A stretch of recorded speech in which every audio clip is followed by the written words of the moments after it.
In this introduction to William Shakespeare, I hope to give you some insight into why he is still read and taught and his plays still produced, and why are we still going to see those plays after all these years. As you can see, he was born and died on the same day, which is a pretty neat trick. He was born in a town in England called Stratford upon Avon, and he's often called the Bard of Avon. Bard meaning simply a poet or a singer who hires out his services and performs for pay. I'll let you read that slide.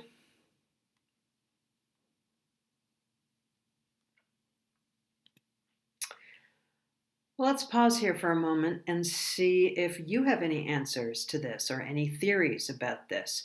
So, his fellow playwright, Ben Jonson, who was also pretty famous, although not quite as famous as Shakespeare nowadays, said that Shakespeare was not of an age but for all time. Why would that be? Pause this for a moment and jot down a few thoughts about why his work has lasted.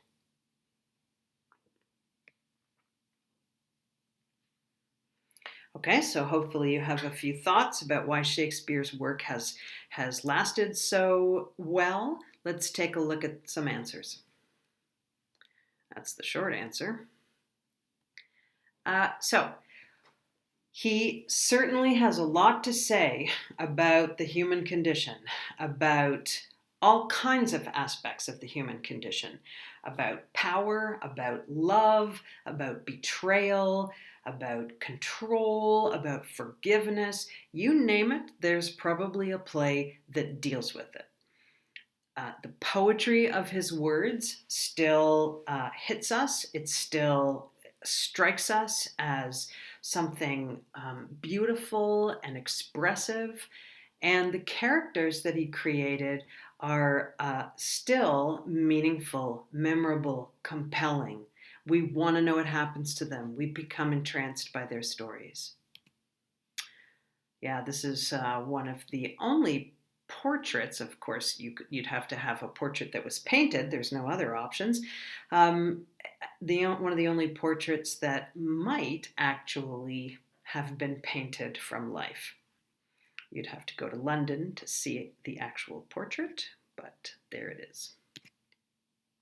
Who was he? Well, there's lots of theories about who Shakespeare was, about whether Shakespeare was a single person, about whether Shakespeare was actually a front for a nobleman who wrote plays. Many, many theories. In fact, there's a whole movie called Anonymous, looking into the sort of conspiracy theories about who Shakespeare might have been. We've got lots of images of him. Maybe it was this guy. So, we know he was a playwright. I'm going to speak of him in the singular as if he was a real person, because I'm fairly convinced he is. He was. So, he was a playwright. He left us 38 plays. His plays have been translated into every single living language on the planet. And his plays have been in production since his life, so since the 1600s. That is his signature vertically on that document there, by the way. He spelled his name different ways. Spelling was pretty loosey-goosey in his day, so there were various ways to spell the same thing. So sometimes it seems to have been spelled with an E on the end, sometimes without. We will go with the standard spelling, which is with an E. So this is what an Elizabethan theater looks like. It was open to the elements. As you can see, there was no roof on it. And the reason it was open was a pretty straightforward reason. There was no electricity. So if you wanted to see anything on the stage, you had to have the plays happen in daylight. You couldn't use torches or candles because that was highly dangerous. A number of theaters, in fact, a number of buildings, in fact, London itself had all burned due to fires. And of course, there's no fire engines or anything like that. So, fire was a real worry. So, plays happened during the day. You can see on the image on the left that how the stage sticks out and that there are these seating areas that curve around the stage. So it's called theater in the round, and people would be observing the play from different angles. So the actors would have to be conscious of that. This is a theater near where I live in Stratford, Ontario. We're such colonials. We've named a town after Stratford upon Avon, and we've got an Avon River running through it, and there's another little village called Shakespeare just outside it. But it has a fairly significant world-renowned Shakespearean festival. They do Shakespeare and they do other plays as well. But there are a number of theaters. This is the main theater. It's called the Festival Theater. That's what it looks like from the outside on the left. And the image on the right is what the stage looks like. So you can see that they went with that theater in the round idea. There are seats all around it. We are looking down the center aisle towards the stage. Pause now and try to figure out how many entrances and exits there might be into this stage. Some are obvious, some not so obvious. So just make a quick list right now of where you think they all are and how many there might be.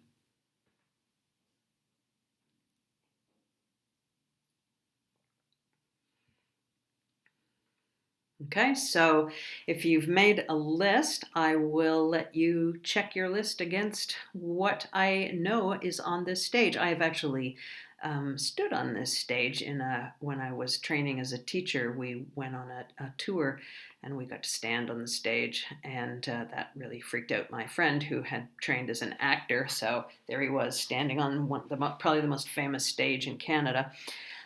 So you can enter from here, obviously, on the left. You can enter from the door on the right. You can enter above through that door that's quite obvious. You can enter below through that other door that's underneath the sort of balcony there. So that's 4.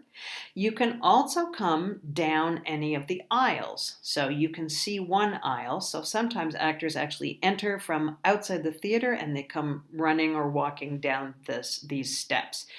There's another aisle to the left and another aisle to the right. So those are also possible entrances. There is also a trap door in the center of the stage, as there is in almost every stage. So it is possible for an actor to drop out of sight by dropping down into the trap door or to rise up out of it. And you can also enter from above. It's called, you could fly somebody in, so you can fly in a prop or an actor from above. You can also make them disappear up above. So you have a lot of options. So Shakespeare's theater would not have had anything above, but he certainly would have had a trap door. He would have had multiple entrances as well. That is one of the Royal Shakespeare Company's theaters in the UK town of Stratford-upon-Avon, where Shakespeare was born. So, of course, that's the home of the Royal Shakespeare Theatre. They have another theater called the Courtyard, and you can see here all the people, that the stage is a thrust stage. It sticks out, and people are seated all the way around it. So the actors have to keep turning as they perform, and they have to be careful that they're projecting in all directions. Shakespeare has been performed in many, many locations out of doors and to great success. So at the top, obviously, that's not an image. That's a proscenium arch stage. That's a normal stage that you tend to see in school assembly halls and auditoriums. And it's called a proscenium arch because there is this sort of shape of an arch that we see framing the stage picture, and then the audience is always sitting in one direction from the front. So it's unlike a thrust stage, you don't have people sitting all around you, they're always sitting in front of you. If you are doing an outdoor production, then you have a lot to deal with. You have airplanes and sirens and birds and stray dogs and rain and whatever else. And this is from Central Park in New York. Central Park has hosted a Shakespeare festival every summer for many, many years. And it's people line up because it has been free for many years, and people line up for hours and hours in advance to get in.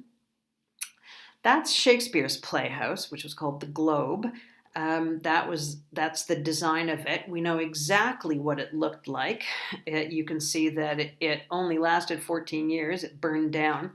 But we know exactly what it looked like because at some point, maybe about 20 years ago, people were building condos or apartment buildings or something on the south bank of the Thames River in London, and they came across these architectural ruins, and the law says, as it does in most places, you have to stop building. You can't just tear up architectural ruins.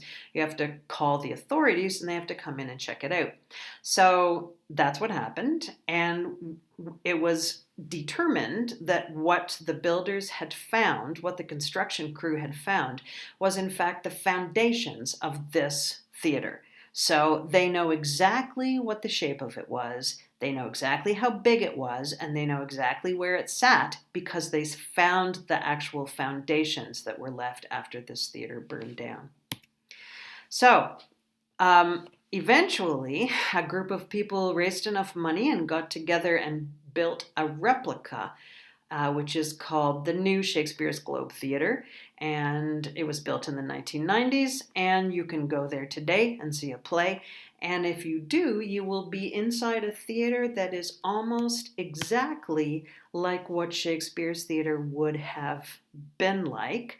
The only difference is that there are some exit signs, because for fire regulations you have to have exit signs that light up. But as you can see, there is no roof on this theater either, so plays are performed in the daytime just as they were in Shakespeare's day. That's a bird's eye view looking down. So you can also see that there's a bunch of people standing. That's the cheapest way to see a play at this theater, as it was in Shakespeare's time. You pay less money to stand, more money to sit. And those people were called the groundlings, the people who stood up by the stage. And they were generally a pretty rowdy crew in Shakespeare's day, who were shouting, throwing things, interacting with the actors. That's somebody standing up in the seating area. All right, so I will just deal with this quickly. Certainly, some of the plays attributed to Shakespeare were co-written. We know for sure that he and another playwright called John Fletcher co-wrote those two plays, and it was quite common to have two writers collaborate on a script because the theater was incredibly popular. Everybody went, and you needed new content all the time, so of course people would collaborate. That's the movie I mentioned about who Shakespeare really was. It's quite fun to watch. It actually gives you a really nice picture of what the world looked like, of what England looked like when Shakespeare was alive. I'm not sure I buy the theory behind it, but it is a beautifully made film.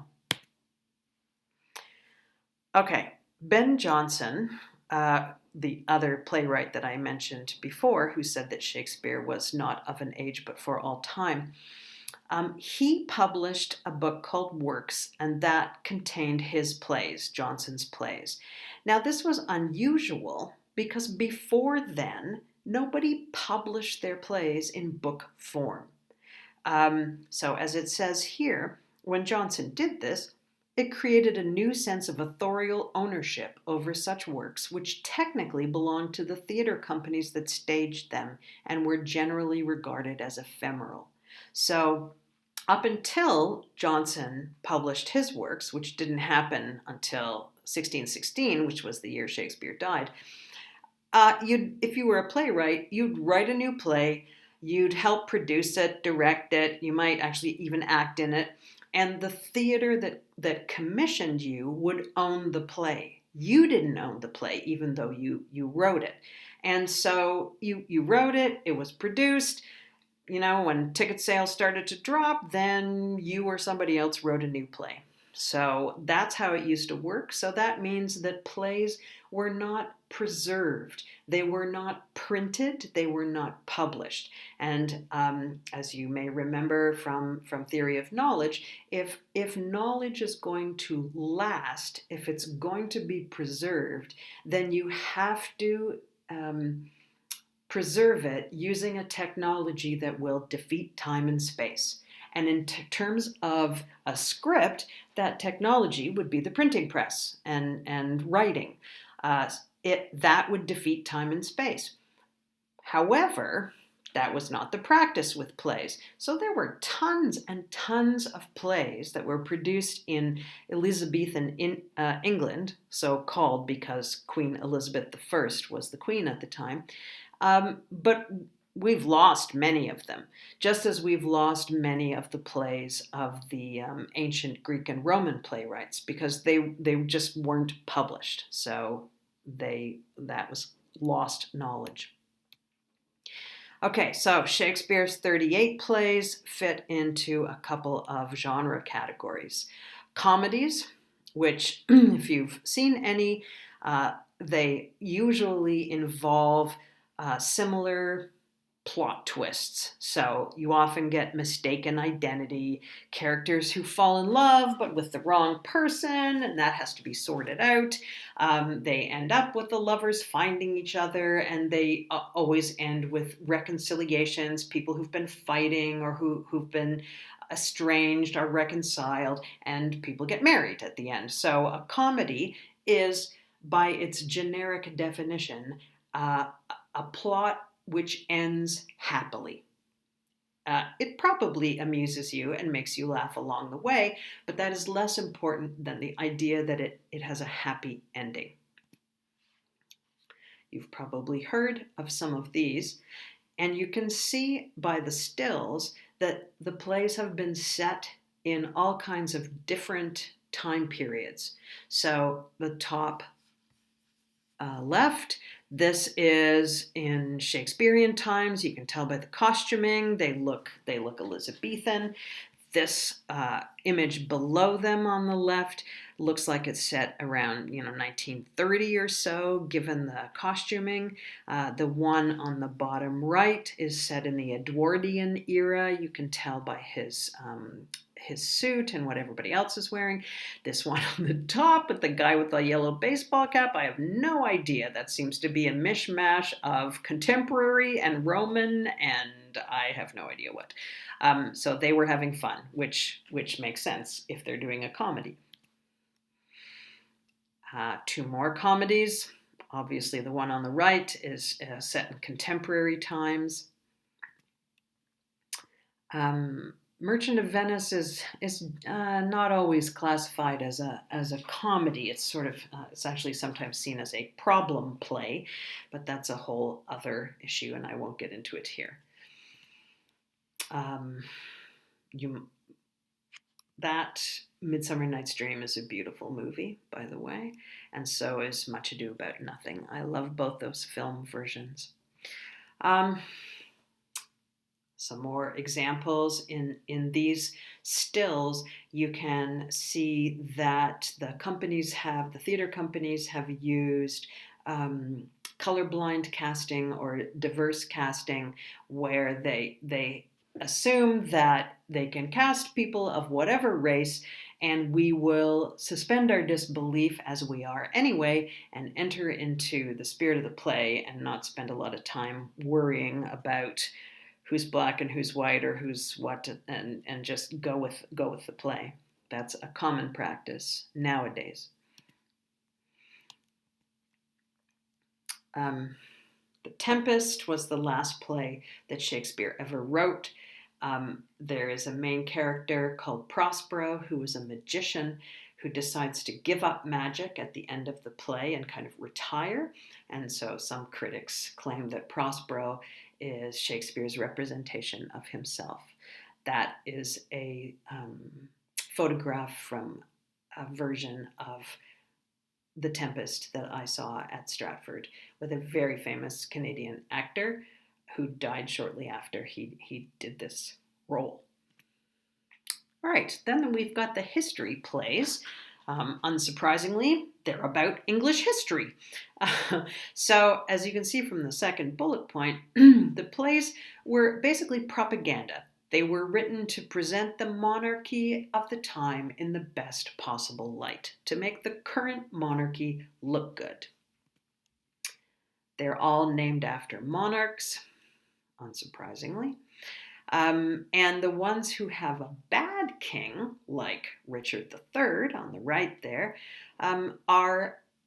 are also propaganda in that, like, of course, if you were Shakespeare, you're not going to write a play that criticizes the monarch who's sitting on the throne right now. That would get you in trouble, possibly in jail, possibly your head cut off.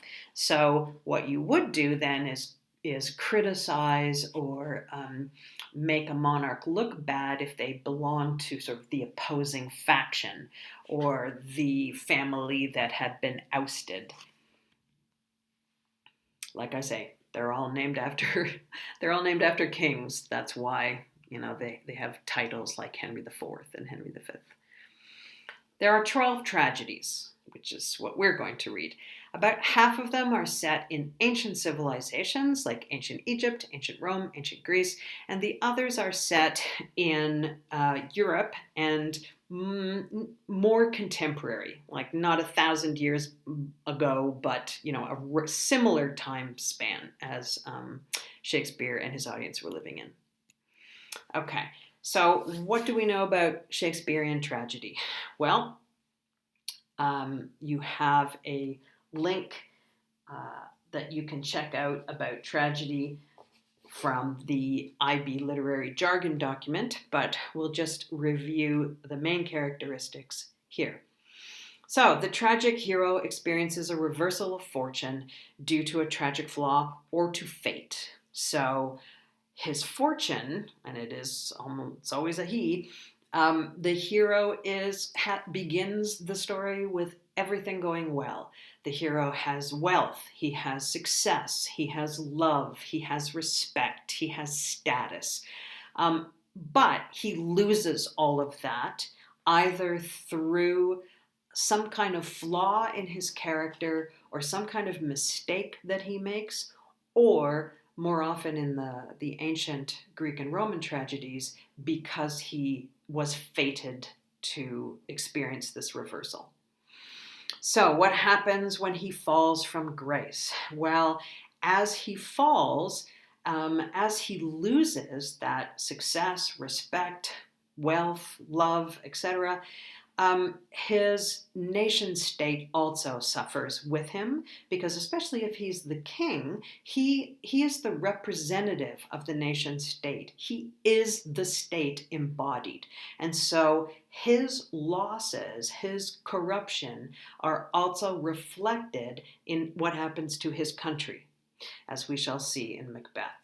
His reversal and his tragic fall also bring about all the terrible things you can think of: loss, suffering, conflict, separation, murder, suicide. And as we watch it, we experience catharsis, which is also explained on IB Literary Jargon.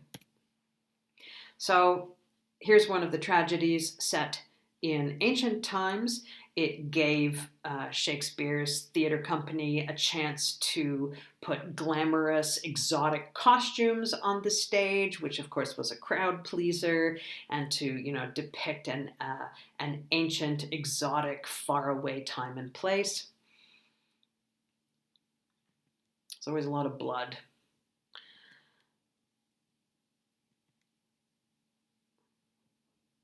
Like I said, always a lot of blood. This is a great one, Titus Andronicus. That's Anthony Hopkins. famous from Silence of the Lambs on the left. And that play, oh man, he gets his revenge on his enemy, who is female, by killing her son and cooking her son's flesh in a stew, and then having her over for dinner and serving her son to her. I am not kidding. Um, that's probably the most gory and disgusting Shakespeare tragedy.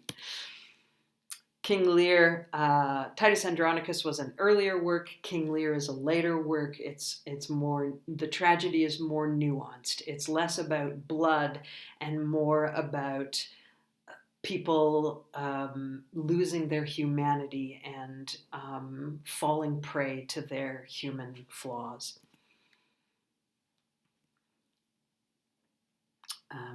You may have studied Romeo and Juliet. It's a popular play in grade 9. If so, you might have seen that movie that is depicted on the left there. I don't know if you recognize the actor on the left wearing the white shirt with blood splattered all over him. But he is an actor that you have seen before, I am sure. Take a look at him and see if you realize who he is. I'll tell you by the end of the screencast. Othello is one of the very few roles for a black actor in Shakespeare's works, but Othello is a tragic hero. He does a terrible thing. He kills his wife in the belief that she has been unfaithful to him, but he's wrong, and he finds out that he's wrong too late. Othello, as a role, used to be played by white actors in blackface, like the guy on the left, Orson Welles. Of course, nobody would do that nowadays because it would be seen as incredibly offensive, and it would be taking away an opportunity from a black actor to play a black person. So why would you put a white guy in the role? But that's what people used to do well up until into my lifetime. So it wasn't something that stopped happening 100 years ago. No, I am not 100 years old. Hamlet is the super famous play, and it's the play that's sort of the test of every actor's acting chops. Sometimes the role has been played by a woman. Sarah Bernhardt was extremely famous. People apparently lined up for blocks and blocks to get in to see her Hamlet. That's Drew Barrymore's grandfather, who also played Hamlet. Shakespeare is also a poet. He left us 154 sonnets. The Shakespearean sonnet, or also it's sometimes called the English sonnet, follows a certain rhyme format. All sonnets are 14 lines long, but the Shakespearean sonnet follows a rhyme scheme that gives us 3 quatrains and two lines at the end that form a rhyming couplet. He also wrote 5 much longer poems. All right, let's pause here a minute and see if you can guess. There are 5 lines there. Guess which ones of the 5 are Shakespeare's?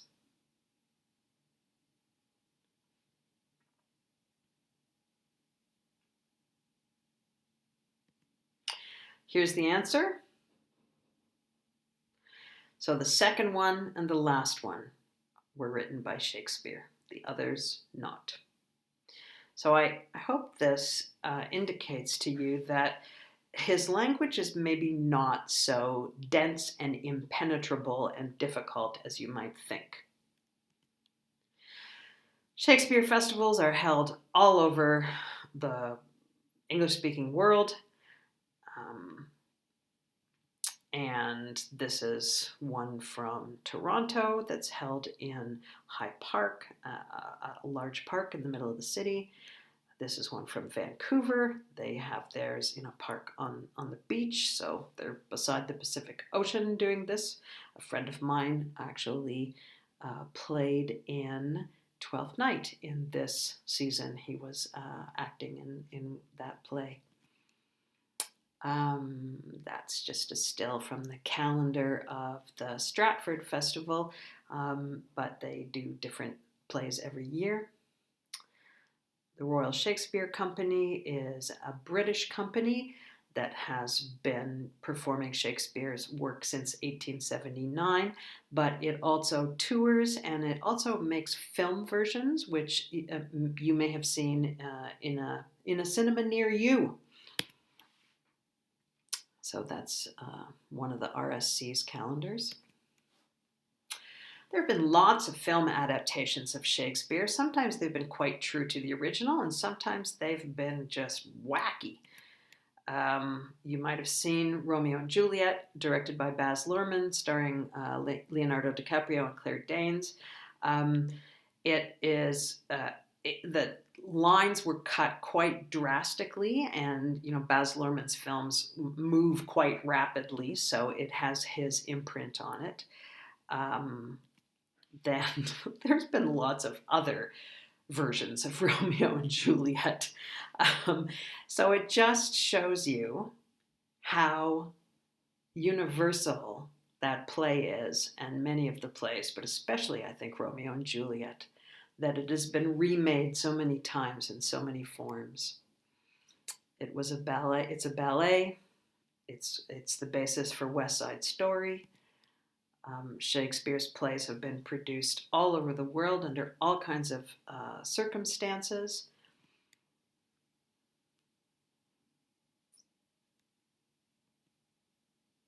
Even Bollywood. They've been reset in different times and different places.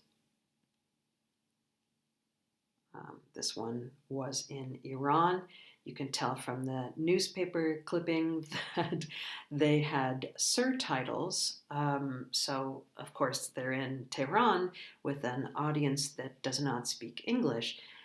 They speak Farsi, so this was a Royal Shakespeare Company production.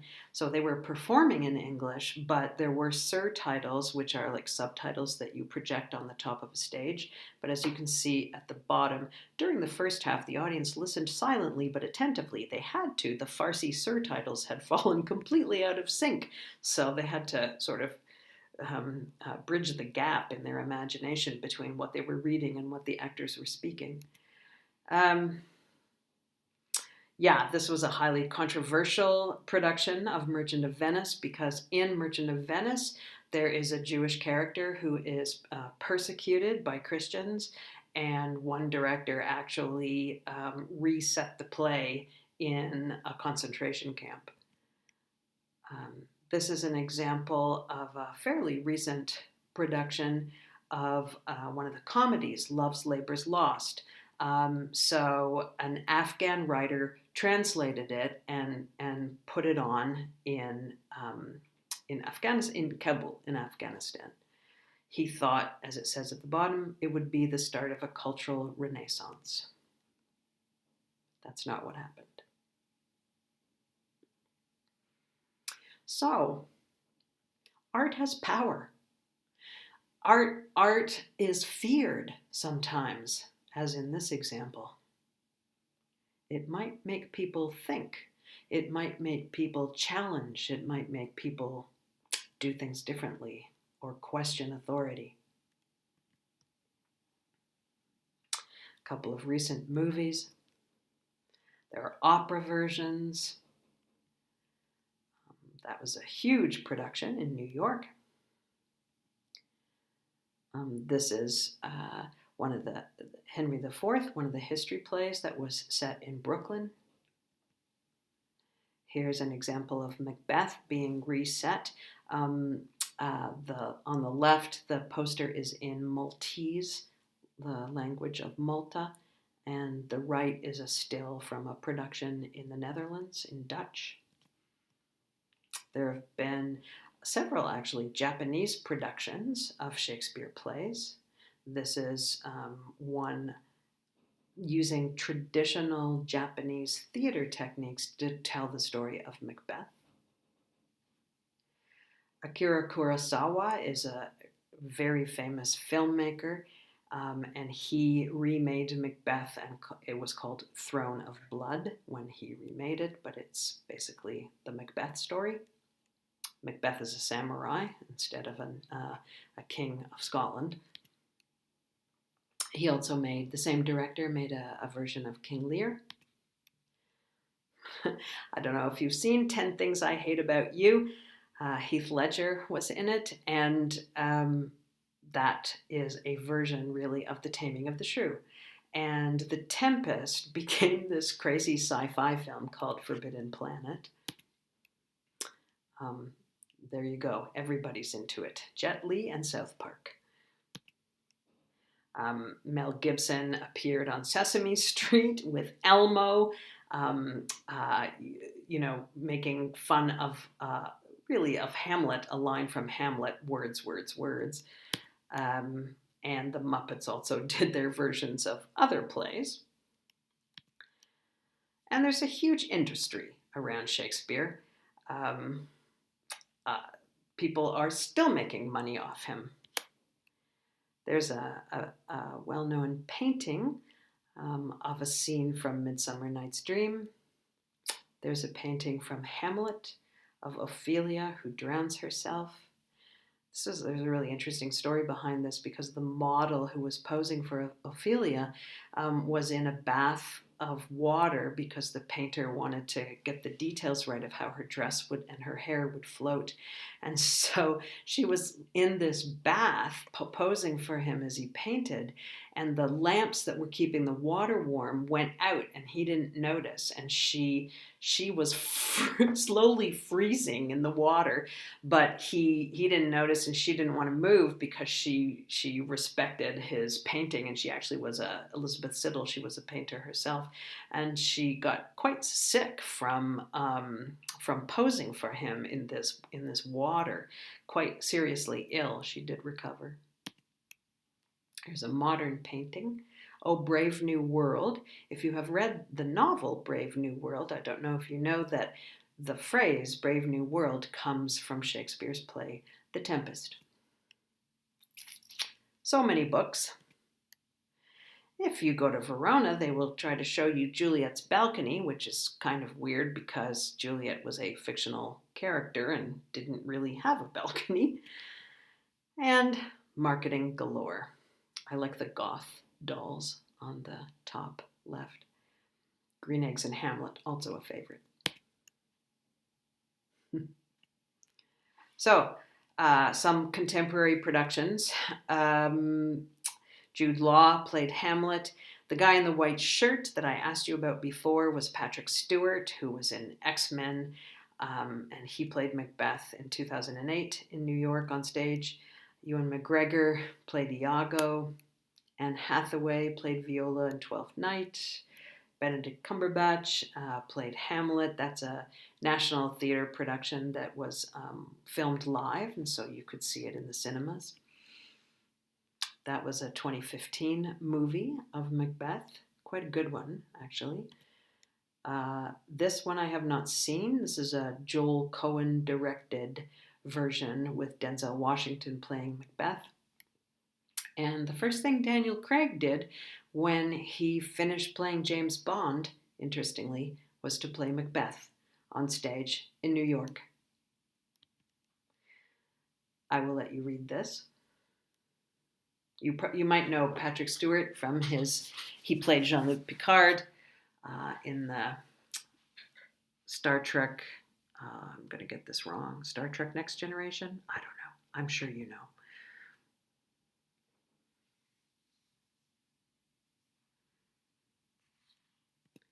And you probably know Sir Ian McKellen, who played Gandalf in the movies from Lord of the Rings.